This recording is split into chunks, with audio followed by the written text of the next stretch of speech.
Assalamualaikum warahmatullahi wabarakatuh. Iwan Filah, pilkada serentak tentu saja menjadi perhatian bagi kita semua ya. Nah, di antaranya yang paling menjadi, sentral perhatian masyarakat tentu saja di pilkada DKI. Nah, yang menjadi menarik di sini adalah, di mana hampir semua partai kecuali PDIP dan Hanura, itu mendukung Ridwan Kamil dan Suswono. Nah, yang menjadi, hal ini menjadi perhatian, ternyata ada beberapa partai yang sepertinya mesinnya itu tidak dinyalakan gitu. Bahkan malah sebaliknya berbalik mendukung Pramono Anung dan, Rano Karno. Salah satu pejabat dari partai-partai pendukung Ridwan Kamil itu, adalah di Partai Nasdem, di mana salah satu, petingginya yaitu Bung Bestari Barus terang-terangan mengaku tidak akan memilih Ridwan Kamil. Nah, tentu saja hal ini menjadi menarik. Apa alasan Bestari Barus sehingga akhirnya menjatuhkan pilihan ke Pramono Anung dan Rano Karno? Bagaimana penjelasannya? Nah, mari kita simak videonya berikut ini. Salah satu contohnya saya aja. Ah, Saya ini bukan kesirep tapi rasional juga sih. Siapa yang pernah menyangka saya bisa kemudian akhirnya membawa aspirasi itu menyerahkannya kepada Mas Pram. Dan kejadian seperti saya ini tidak terjadi pada satu orang di mana dia turun. Tidak ada kesombongan, humble, mengenali wajah. Luar biasa. Mas Pram ini bang.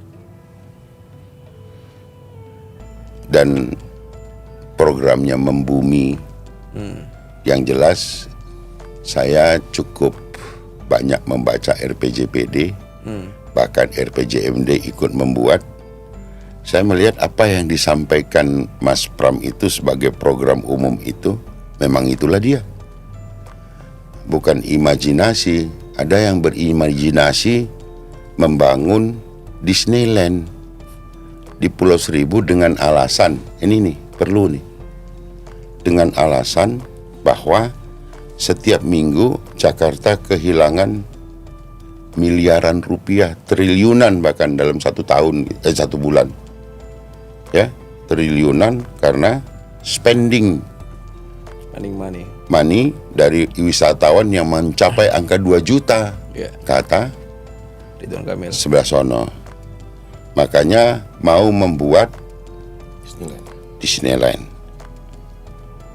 Gitu. Dia tahu nggak?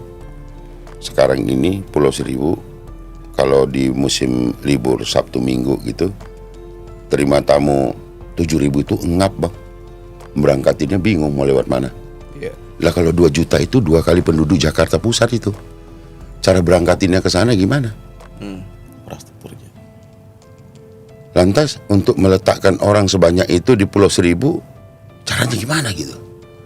Ya imajinasi sih boleh-boleh saja.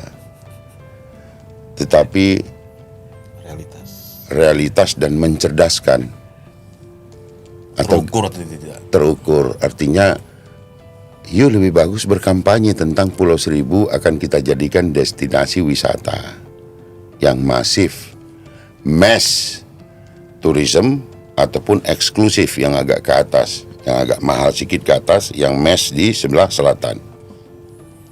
Saya kan paham Pulau Seribu, bos, saya penyelam bawa turis terus ke sana. Nanya-nanya saya, tapi beda ini, ya. Itu lebih realistis bang ya? Itu Konsep tadi lebih ya, realistis dibandingkan bikin Disneyland itu. Disneyland itu. Dia nggak tahu nanti Disneyland ketutup sama Giant Sea Wall yang sedang dia sebut-sebut, bagaimana lagi tuh? Giant Sea Wall itu di luar sana kan. Jadi kita ini, ya, saya kira Pak RK itu belum menemukan pola atau asupannya masih sangat terbatas gitu tentang apa itu Jakarta. Ya, itulah penjelasan dari Pak Bestari Barus mengenai kenapa dirinya akhirnya memilih Pramono Anung dibanding mengikuti titah partai untuk, mendukung Ridwan Kamil dan Suswono. Ternyata dari video tadi kita bisa mendengar sejenak ya, bahwa di awal dia menyebut kalau memang Pramono Anung ini disebut seorang yang humble, seorang yang ramah, yang baik hati, dan bisa dikatakan belum ada jejaknya yang pernah menyakiti satu orang pun. Nah, berbeda dengan Ridwan Kamil, di mana menurut Lestari Barus ini, beliau ini sepertinya memang tidak tahu Jakarta seperti apa gitu.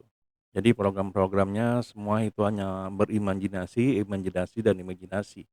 Dari Barus juga mengatakan kalau sepertinya RK ini belum memiliki seorang pembisik sejati yang mengerti benar masalah Jakarta, sehingga program-programnya bisa dikatakan ngaco dan tidak sesuai dengan apa yang dibutuhkan oleh masyarakat.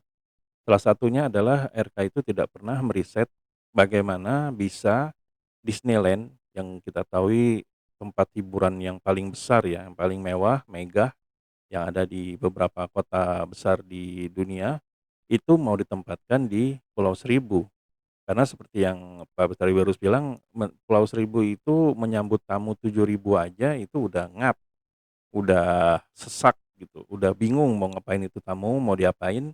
Apalagi yang, menurut Pak Bestari Barus, Disneyland itu bisa menampung sekitar kurang lebih 2 juta masyarakat yang datang untuk mendapatkan hiburan. Nah, bagaimana bisa dari 7.000 ke 2 juta? Itu sama dengan 2 kali penduduk Jakarta Pusat. Nah, hal itu saja tidak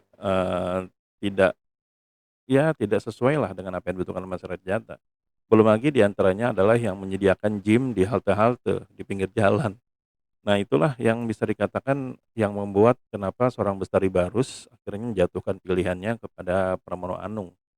Nah, di video yang selanjutnya, maksudnya di video lain, karena ini memang potongan dari kurang lebih 53 menit ya, itu video fullnya yang kita potong hanya sekitar 3 menit aja. Di situ Pak Bestari Barus ditanya oleh, pembawa acara ini bagaimana, apakah akan mendapatkan sanksi dari partai. Pak Bestari Barus bilang, "Ya ini resiko saya, kalau memang nanti Nasdem, memberi sanksi kepada saya, ya kita terima. Tapi masalahnya sepertinya Nasdem belum pernah memberi sanksi atau teguran kepada Bestari Barus." Ya, jadi itulah, video kita kali ini, bagaimana pengakuan dari seorang Bestari Barus, mengaku dan blak-blakan pindah dari dukungan yang seharusnya ke RK menjadi ke Pramono Anung. Jadi sampai di sini dulu Eden Project, bila memang kami salah kata atau salah data, kami mohon maaf yang sebesar-besarnya. Wabillahi taufiq wal hidayah. Wassalamualaikum warahmatullahi wabarakatuh.